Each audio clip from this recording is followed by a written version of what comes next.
Time now for Morning Rounds with CBS News Chief Medical Correspondent Dr. Jon LaPook. And at the table this week, Dr. Gail Saltz, psychiatrist and author of the newly published book, The Power of Different, the link between disorder and genius, and host of the Power of Different podcast. Her book looks at conditions such as ADD and anxiety and examines how people diagnosed with brain and learning differences possess traits that can be seen as strengths. Gail, welcome. Thank you for having me. In the book, you use the term learning difference instead of learning disability. Why is that?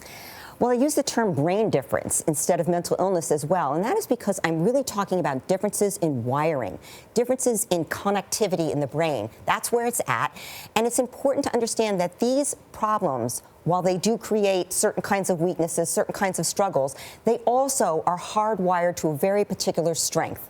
And it's important to, therefore, I think, call it a difference, because these differences come with a double-edged situation. Yeah. And also because when you talk about disability, you imply stigma, which keeps people from getting treatment, keeps parents from getting their kids evaluated and getting early treatment, which is so important. And you also imply that IQ is always connected to these kinds of differences, which it is not. So for instance, in dyslexia, IQ is completely separate. People can be extremely intelligent and have dyslexia or any number of these mental illnesses. It sounds like there can be some strengths here, even in the differences, right? We talk about anxiety, which of course everyone is familiar with, Dr. LaPook.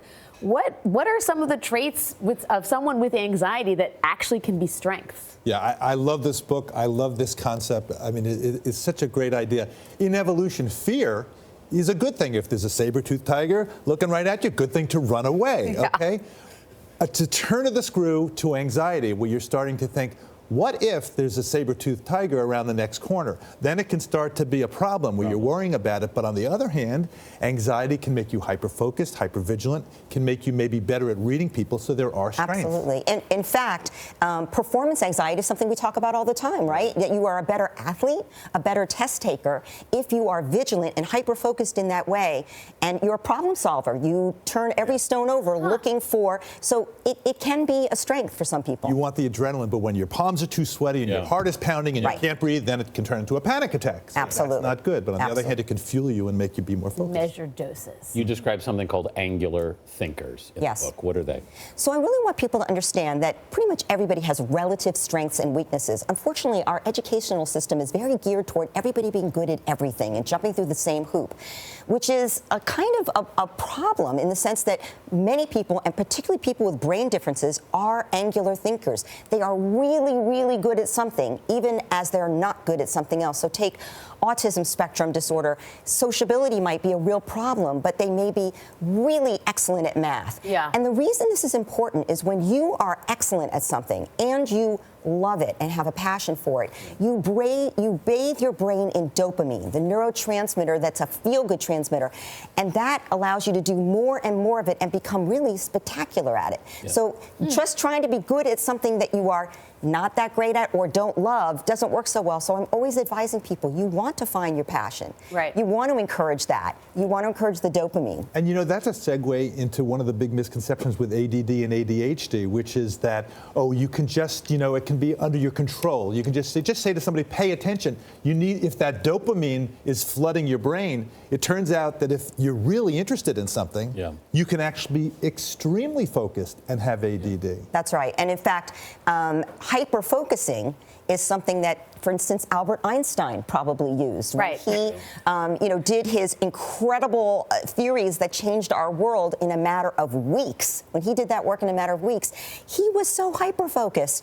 But at the same time, he could be very daydreamy, and in subjects that he didn't love, not physics, not math, he wasn't actually so good at it. Autism disorders on the spectrum in specific seem to be ones that are the most curious as we talk about hidden strengths, right? They often do strike curiosity for people because we think of autism spectrum as being such a big problem, and it is for some people, no question. It affects sociability, but 10% of people with autism are savants. They have extraordinary off the maps abilities.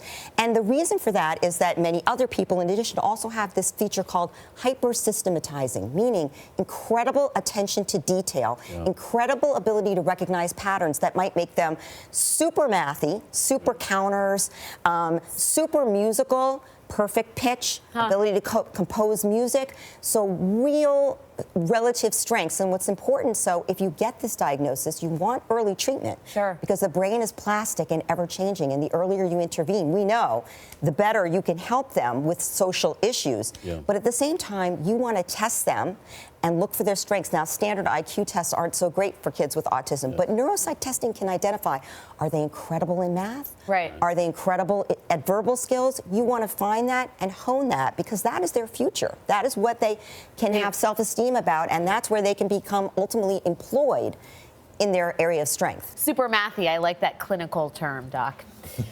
Finally, people tend to be confident in their beliefs, but how willing are they to accept the idea that they might not always be right? Don't ask my husband. The term for this is intellectual humility.